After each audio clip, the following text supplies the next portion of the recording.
Hello, everyone. Thank you for joining us today.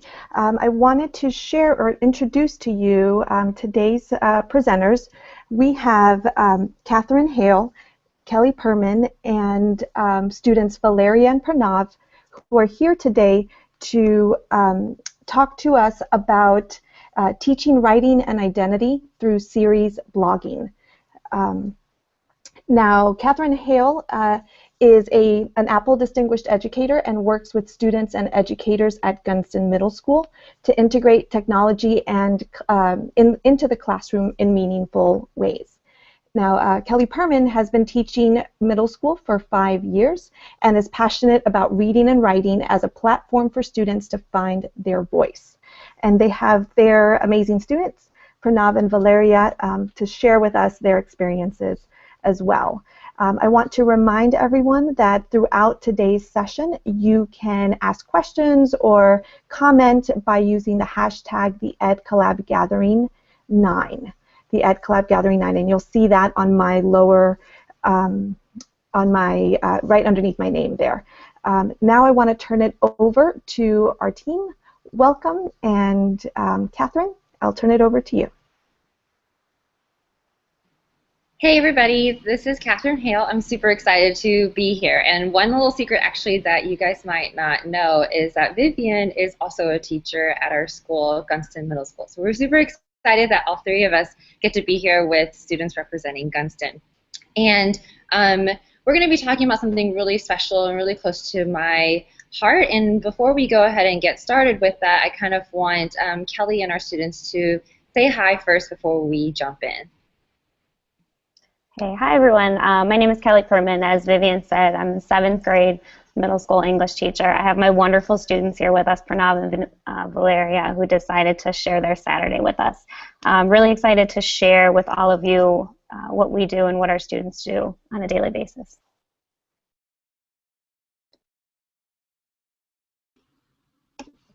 Hi, I'm Pranav, and I'm in 7th grade. Hi, I'm Valeria. I'm also in 7th grade, and we're excited to be here today. Awesome. So they are going to be such a treat because they're going to sort of share a different perspective from the student's perspective. So what you see right now, you should see my screen with the slide and my face on the side, and we're going to kind of have some visuals to support what we are talking about. So today we really wanted to highlight blogging in a very unique way called branded blogging. It started in my classroom in 5th grade a couple of years ago when I started thinking about what does writing really mean and look like in the real world and what that should look like in the classroom. So one of the first things that when we say branded blogging, we hear the word brand, we think of the typical brand names, such as like Ralph Lauren, Coca-Cola, and all of that. But to us, brands almost have a very artificial connotation, sometimes even a very negative connotation from it.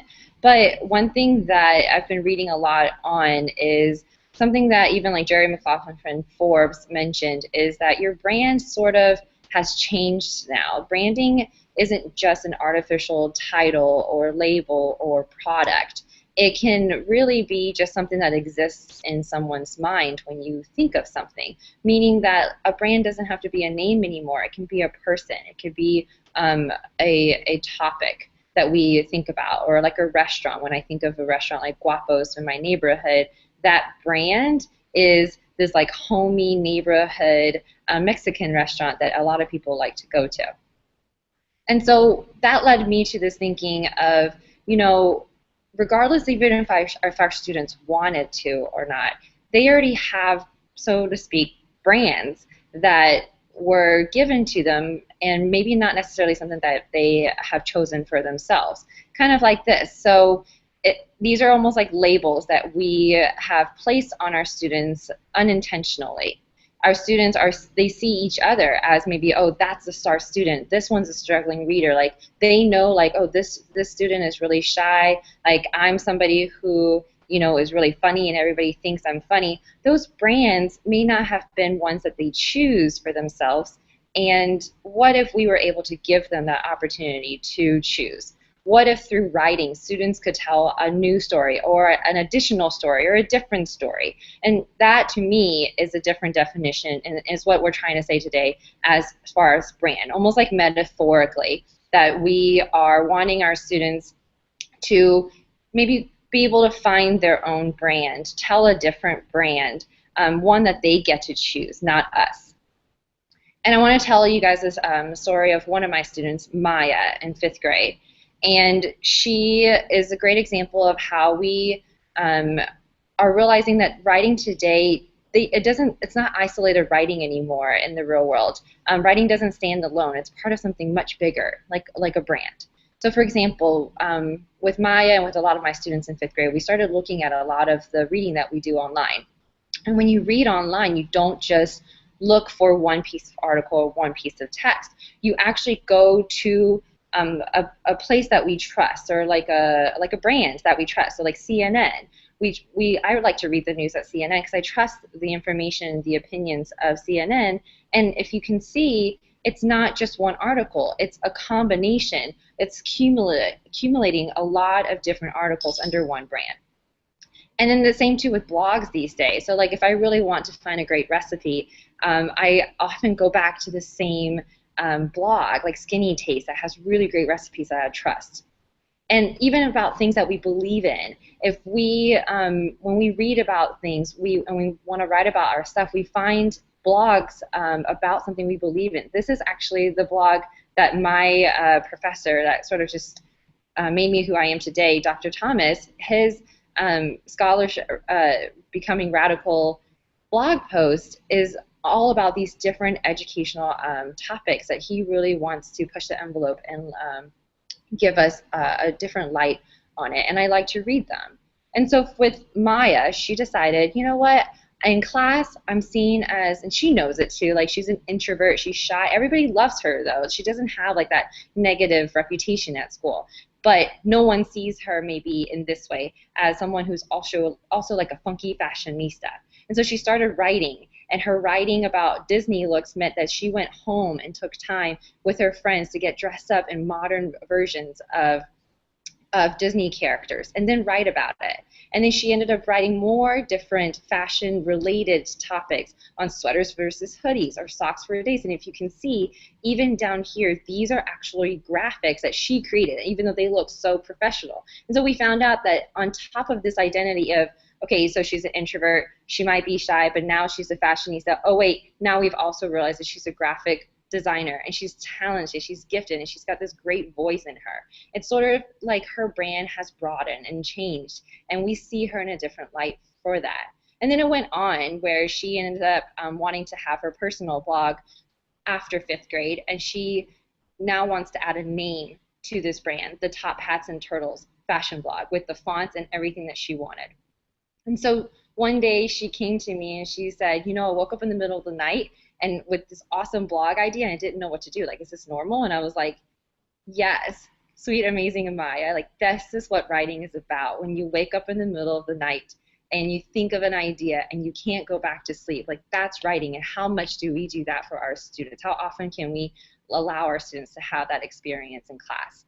And so branded blogs today, when we talk about it, means writing becomes more than an assignment. It becomes a lifestyle. It becomes something you'll hear from our students, how they don't think about writing just in the classroom. They think about writing outside of the classroom when they're doing things that they love, that they identify with, and bring it back into their writing. And that's what we're going to talk about. And I want Kelly and the students to first share about what does blogging look like in middle school and what their blogs are about before we get into the process. Go ahead, Kelly. All right, guys. Hey. Okay, so when Catherine first approached me with this idea about blogging, I thought it was a great idea. It was something that I had done in the past. I'd used KidBlog as a platform before to do blogging in my classrooms, but it looked a lot different. It was a very teacher-directed way of blogging. It was very much I'm telling the kids what to do, and then they're doing it, and it's very kind of not authentic. And so when we got talking about the different ways that these blogs were going to look, I started to really get excited because I'm now going to be able to see the actual students as students outside of their school selves. So I'm going to share my screen with you. I want to share a couple examples of some of the different brands that the students have written their blogs about. Just give me 1 second here.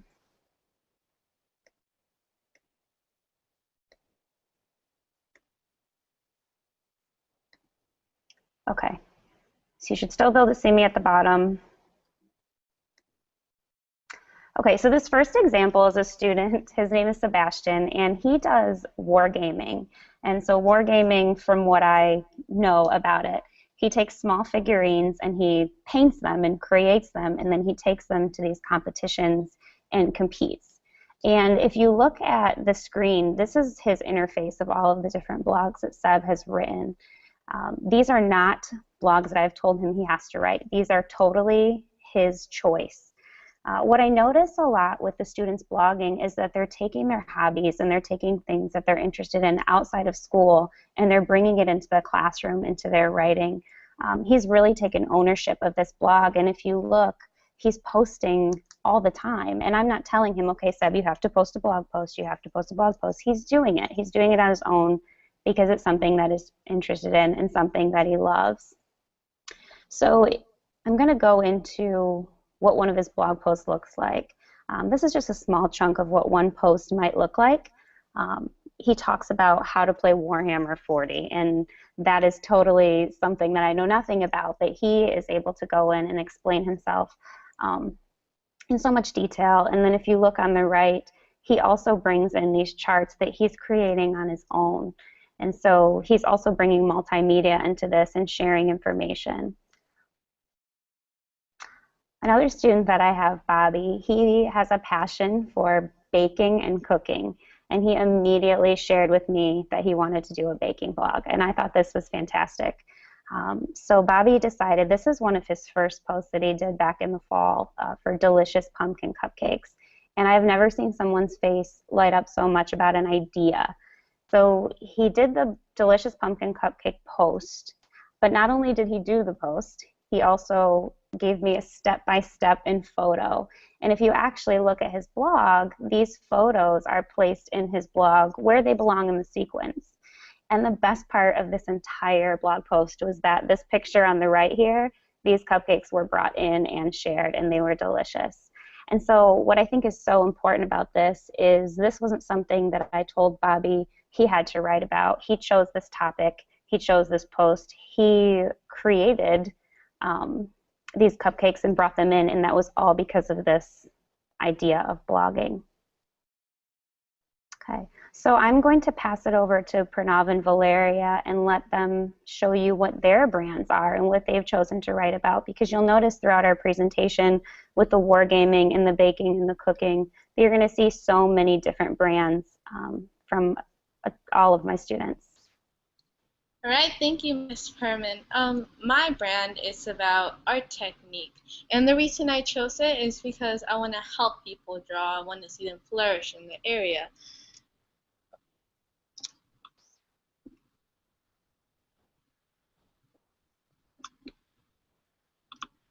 Okay, sorry for that. This is one of my posts, Tone Tan and White Paint, and it's basically just a tutorial on a special way to paint and draw on brown paper. Okay. These are, as I would say, step-by-step drawings of the steps in the tutorial. It's kind of more like a visual aid to help people see what's going on. And this is an extension, for example, something more advanced artists could do. So it's a way to expand to see what other things you could do. And my blog is, my brand is The Culture of India, and I'm writing about India so that people could know more about it. And this is one of my blog posts, and this is about the festivals celebrated in India. Here I mentioned a few festivals, and then I have some pictures of the festivals. Yes, and then that's it. I think we'll hand it back to you guys. Okay, so you're going to hear back about these different blog ideas or brands of theirs in a second. And what we want to talk about right now is about where do you begin with something like this? Because just like with everything is that the beginning process is probably 10 times even more important than the product at the end. So process for me is always more important than product. And in the very beginning, I want to share with you guys 4 tips that both Kelly and I stress in the very beginning of helping our students find their brand. Brand takes a long time. So the first thing, and I'm actually going to just hold up signs because to kind of give a break from like slides. So the first thing is read. Letting our students read mentor texts. And in this case, the mentor texts will be real blogs. And so we did a lot of inquiry on looking at cooking blogs, sports blogs, all kinds of these different blogs that we see in the real world, just to kind of get them to see like what is good about a blog, what's in a blog, what can I write about, like looking at how it's multiple posts about one thing. Then the second thing that we focus on is I like to call nudge, or how can we nudge our students to think about what they're interested in. It's sort of like just helping them brainstorm.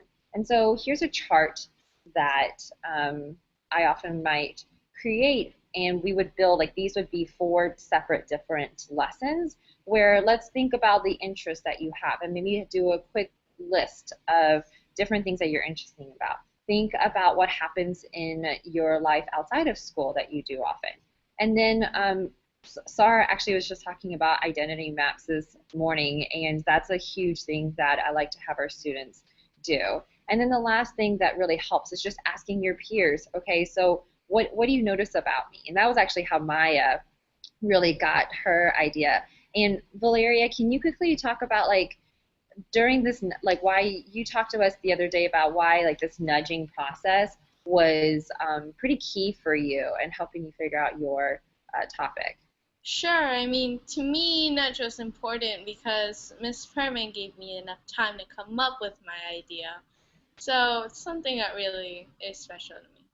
Yeah, I love that. I think that you just needed time, and we don't give enough time for our students often to really think about this idea. And that usually is all they need to, write long and write strong for the rest of the year. So the third tip I'm going to give you is listen in. So kid listening. So it's just because we teach lessons and we do we have them read mentor text, there's a whole nother level in really listening in to every single student, hearing them talk back to you, and listening to see like, is this really something that they could write a lot about? Are they really passionate about it? And so I kind of wanted Pranav and I to talk about this because Pranav, in fact, he was somebody that I went to confer with, and I was like, okay, so tell me about what you think you're going to write about. And from that, I realized like, I don't know if this is actually a topic that he could write a lot about and would really love. And then Pranav, can you go ahead and share about that experience? Yeah. First, I wanted to write I wanted my blog to be about sports, but I wasn't sure about like how I could write it or what I could write. And then I talked to Miss Hale, and then we had a conversation. So after that, like it came up that I could write about my culture about India, and at that time, like I was more excited and I was feeling better. Like I was happy, and Yeah, and I think that one thing I noticed from listening to you talk about sports was that like you were like, well, I like soccer, and then I said, well, can you tell me a previous experience about soccer? And you're like, well, not really. And then I said, okay, so I guess we got on a long conversation about life, and then you ended up sharing with me something about your Indian culture, and I was like, whoa, I had no idea about that. Like, I don't know anything.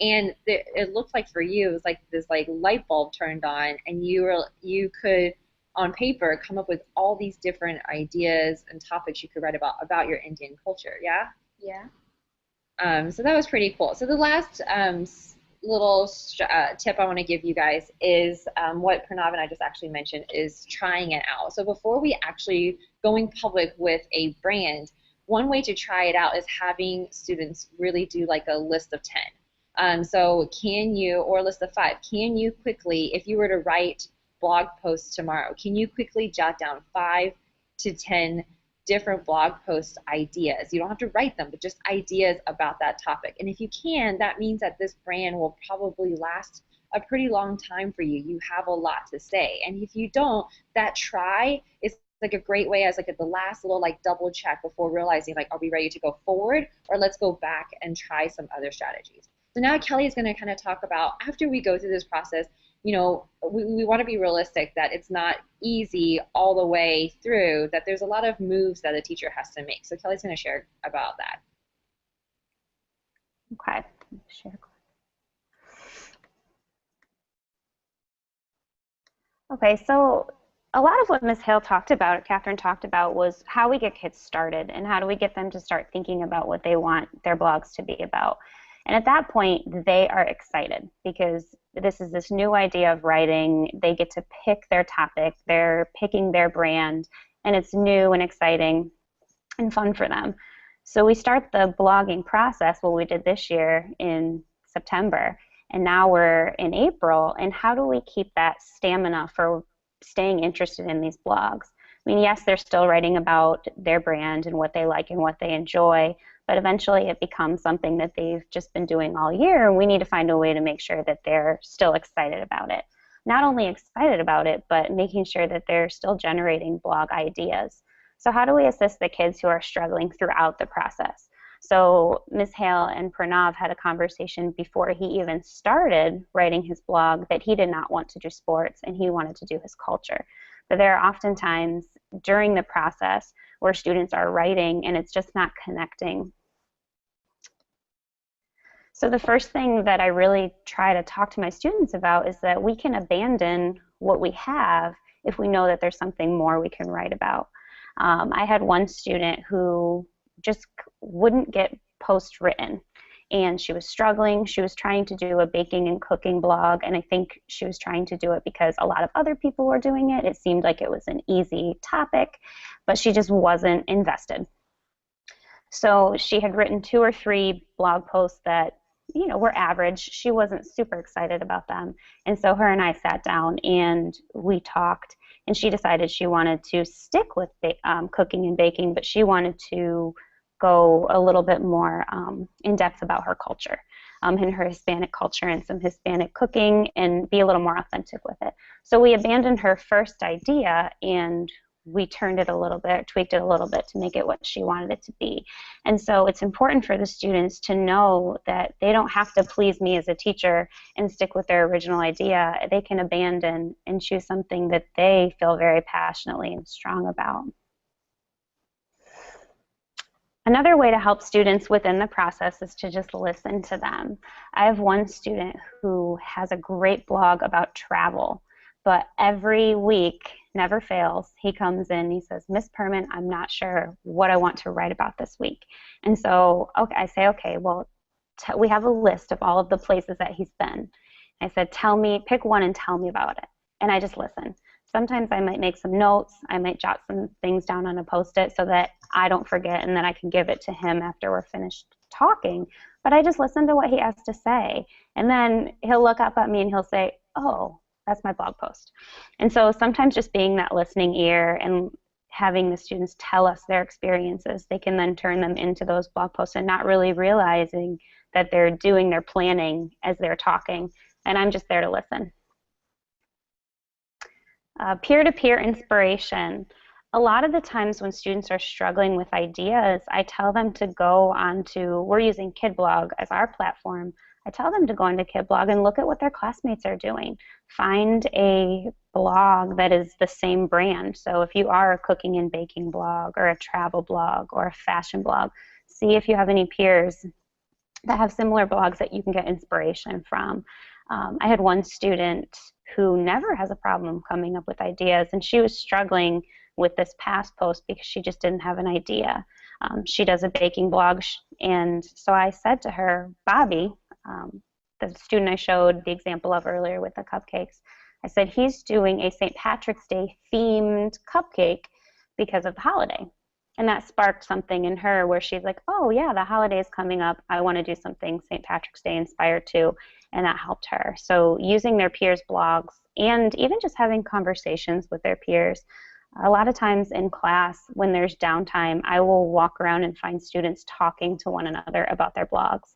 And for them to be able to share their posts with their peers, I think is really beneficial and helpful.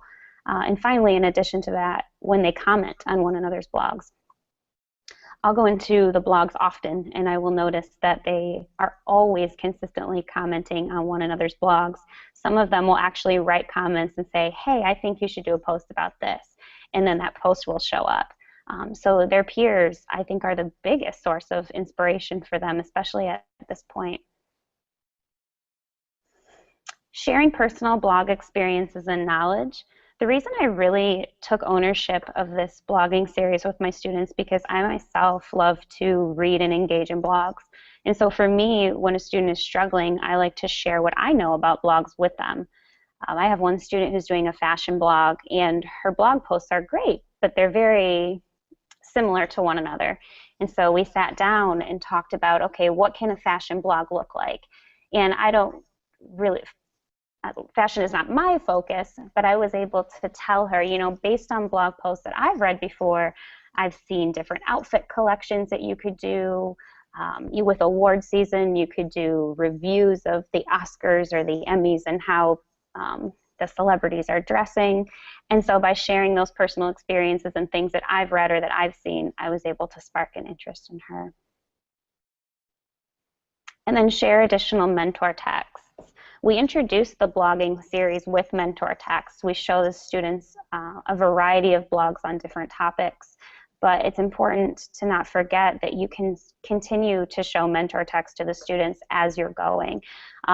So I'm referring back to him again, but Bobby, who did his baking blog, at times when he's pulling for an idea, I actually went out to find another male who does a baking blog to show him, and this was very recently.